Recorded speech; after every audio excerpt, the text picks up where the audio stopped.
Hello everyone, welcome to the Data Ki Pathshala and I am it. Welcome to you all once again in Data Ki Pathshala. So in continuation of RLS security in Power BI, it's the first video on RLS playlist. So by continuing our RLS security tutorial, so,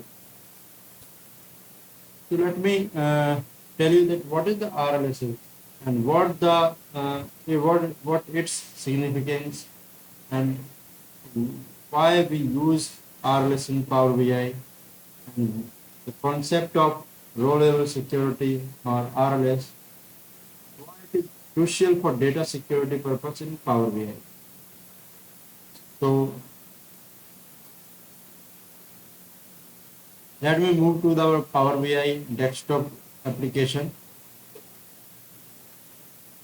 Here you can see that I have a sales trend by region, or you can say by country as well. So there is Australia sales, Southwest, Northwest, and all other four countries in sales. And here's the day-wise trends of their sales and the total sales in June month. So if suppose we have a client of all the region mentioning here. From Australia, there is a one client, and from Southwest, there is another client. From Germany, there is also another client sitting over here, over there. So if they want to see the data of their own region, so the first option is that as, as it is, they can see the report there, Australia as well, along with other country data. But in second scenario, if me as a Power BI developer, I don't want to see him the data of other region other than Australia.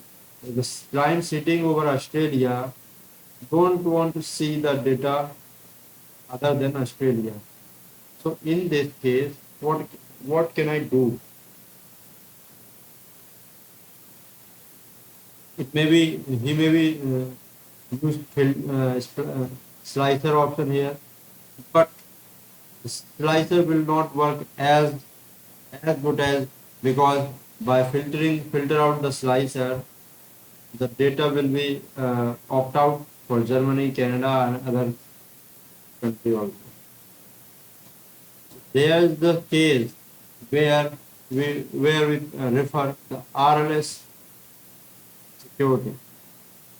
Why we call security?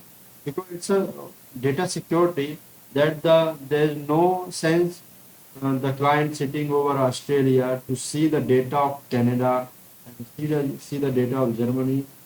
It may be a department also. That the person belongs to HR department. Don't want to. I don't want to see him. The data belongs to sales department, or the person belongs to sales department. I don't want to him show the data regarding the HR department. Okay. These are the scenario where we refer the RLS. RLS is nothing but it's a row level security, and it is work on row context level, and where we use the text function or filter function, you can say, to implement the RLS. In earlier days of Power BI application, it is only applicable on the Power BI services. But nowadays, we can implement on desktop application and use in Power BI services. How can we that? How can we do that? Let let me explain. So it is our first video. I will explain the some implementation regarding RLS in second video.